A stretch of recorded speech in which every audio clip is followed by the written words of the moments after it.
तो नहीं आ रहा। तो महाराज शिव महापुराण की कथा कहती है एकादशी के दिन गंगा के जल में मात्र 7 बेलपत्री डालकर जो नंदीश्वर भगवान अर्थात जो शंकर जी के शिवलिंग के सामने नंदी होता है उस नंदी के चरण पर गंगा का जल चढ़ाकर बेलपत्री शिव पर समर्पित कर देता है, उसके घर में रुपया रुकना चालू हो जाता है। फिर वो गलत जगह पर नहीं जाता, गलत स्थान पर वो धन जाएगा ही नहीं। एकादशी कौन है, कहां से प्रगटी है? माया? नहीं, एकादशी है कौन? क्यों इसकी इतनी प्रधानता है, क्यों इसकी पुण्यता है? ऐसा क्या है एकादशी में जो इसकी पुण्यता मानी जाए? कौन है ये जो भगवान नारायण तक एकादशी का व्रत करते हैं? सुभद्रा जी को भगवान जगन्नाथ ने, जगदीश ने एकादशी का व्रत कराया था। बद्रीनारायण भगवान को माता लक्ष्मी ने एकादशी का व्रत कराया था। क्यों? चंद्रायण एकादशी व्रत की माता। एकादशी है कौन? तो कहा जिसको व्रत करने पर भगवान नारायण भी जिसका व्रत करते हो, भगवान माता लक्ष्मी जिसका व्रत करती हो, वो एकादशी है कौन? तो शास्त्र वर्णन करता है महाराज, स्कंद पुराण का सुंदर चातुर्मास्य खंड के अंतर्गत वर्णन आया है महाराज। एक बार भगवान विष्णु आनंद में विराजमान थे, पद्मावती और माता लक्ष्मी दोनों उनके पास में विराजी हुई थी महाराज, दोनों बैठी। भगवान लक्ष्मी और पद्मावती दोनों बैठी, एक सिर के पास, एक चरण के पास। कुछ समय बाद वहीं पर ब्रह्मदेव का आगमन हुआ और ब्रह्मा जी आगमन पाकर भगवान नारायण पद्मावती से लगकर उठे और उठकर लक्ष्मी की ओर झुके। झुकने पर इन तीनों के समागम से भगवान नारायण के हृदय चित्त से एक कन्या प्रकट हो गई। उस कन्या का नाम एका था। क्या नाम था? एका। अब 10 उसके गुण इतने प्रबल थे, वो 10 गुण उसके बड़े प्रबल थे कि वो एका जिसको निहारती थी उसको संपदावान बना देती थी, जिसको देख लेती थी उसके जीवन में वो आनंद की अनुभूतियां करा देती थी।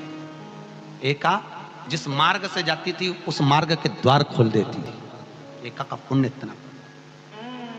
इतना पुण्य प्रखर। पद्मावती और लक्ष्मी ने कहा महाराज ये बेटी आपके द्वारा निर्मित हुई है, इसका कन्यादान करना चाहिए। हमारे यहाँ हिंदू धर्म में रीति है जिस दिन कन्यादान करा जाता है उस दिन व्रत रखा जाता है। अब आजकल रखते कि नहीं रखते हो मालूम नहीं, और कन्यादान करते समय व्रत रखा जाता है। व्रत रखना, एका का कन्यादान करना है। भगवान बोले कन्यादान करें, किसको दें? एका किसको दी जाए? एका प्रदान किसको करी जाए? पुण्यता किसको दी जाए?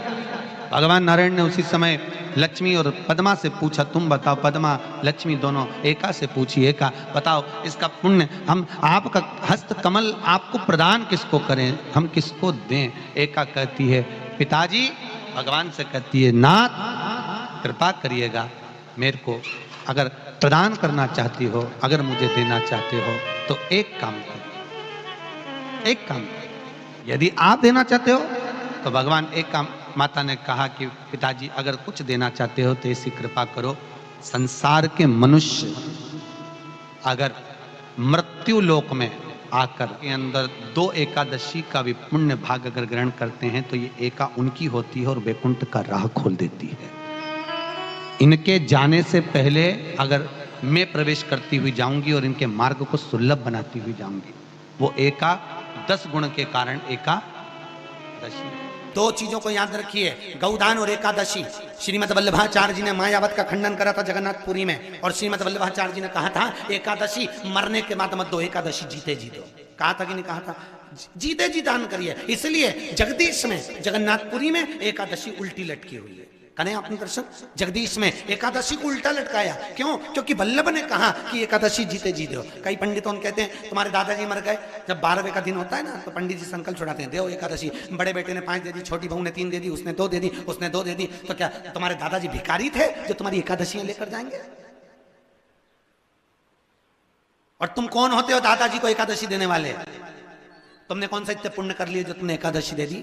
एकादशी के दान की महत्वता श्रीमद् वल्लभाचार्य जी ने कहा कि कोई व्यक्ति अगर खटिया पर सड़ रहा है, पलंग पर तड़प रहा है, हॉस्पिटल में पड़ा हुआ है, तो निवेदन है कि उसको देखने जाओ तो अपनी करी हुई एकादशी में से 2 एकादशी का दान उसको तुरंत दे दो। क्यों? तो जिससे उसको मोक्ष मिल जाए, मरने के बाद नहीं।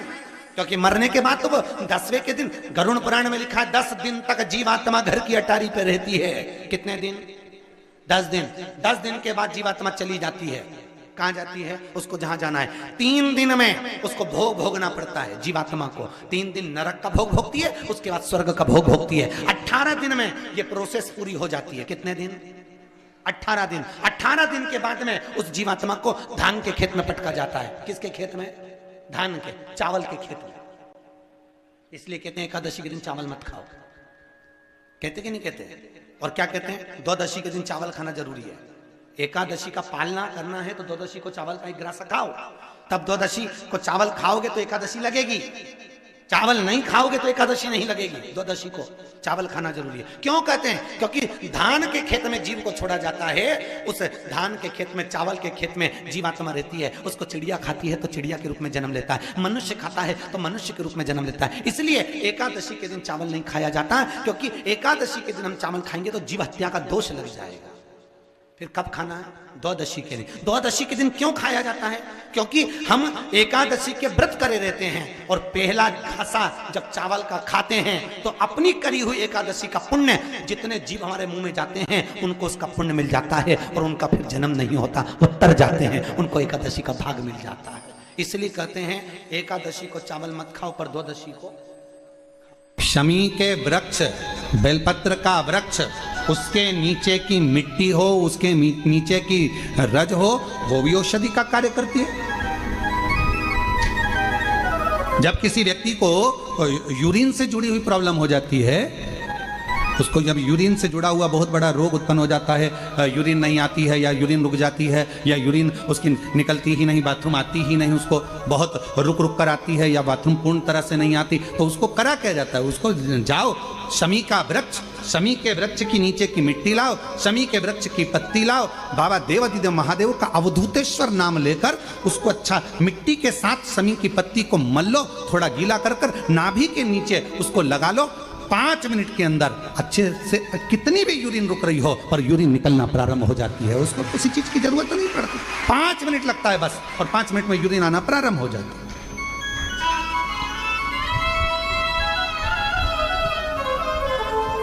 उस शमी का वृक्ष, वो शमी का पौधा, वो शमी का वृक्ष कोई साधारण नहीं होता। कहने वाले कह दिए शमी का पौधा यहां मत लगाना, शमी का पौधा वहां मत लगाना, शमी का पौधा, बेलपत्री का पौधा यहां मत लगाना, बेलपत्री का पौधा वहां मत लगाना, बेलपत्र को यहां मत लगाना। अरे भाई, शमी का पौधा अगर तुम्हारे घर के अंदर है, शमी का छोटा सा पौधा यदि तुम्हारे घर के आंगन में है, शमी का छोटा सा पौधा या बेलपत्र का छोटा सा पौधा तुम्हारे यहां है, तुम्हारा घर का वास्तु दोष कितना भी बेकार हो, शमी का पौधा और बेलपत्र का पौधा सारे वास्तु को अच्छा कर देता है। एक शमी का पौधा, एक बेलपत्र का पौधा हमें सुख प्रदान कर देता है। एक पौधा।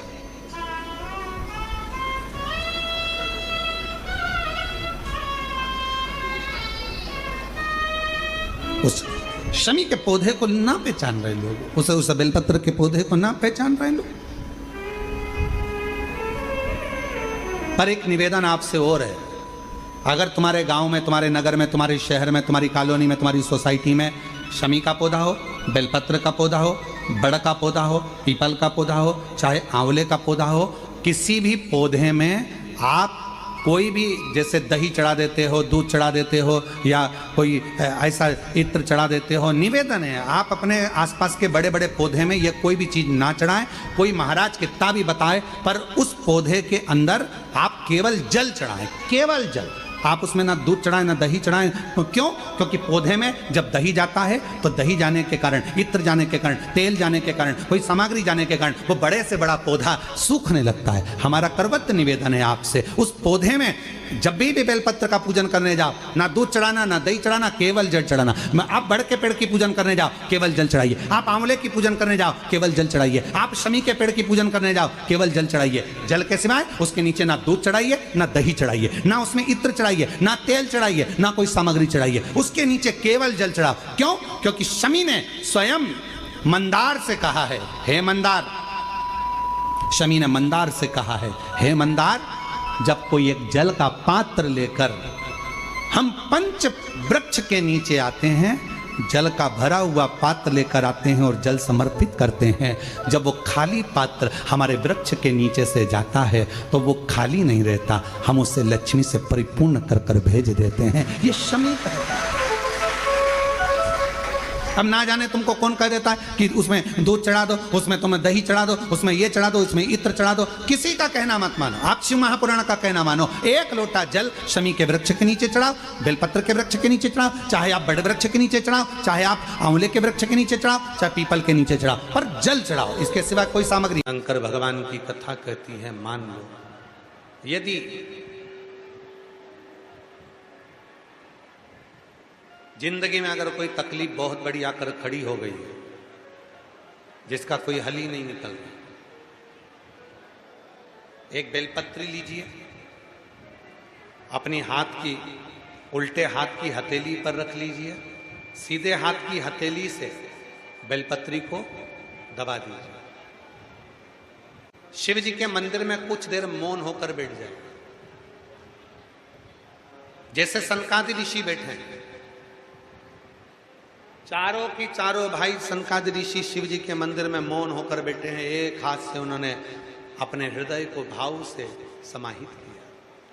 ना शंकर भगवान कुछ बोले, ना सनकादि ऋषि कुछ बोले, और मन की संशय को मिटाना, मन की परेशानियों को मिटाना।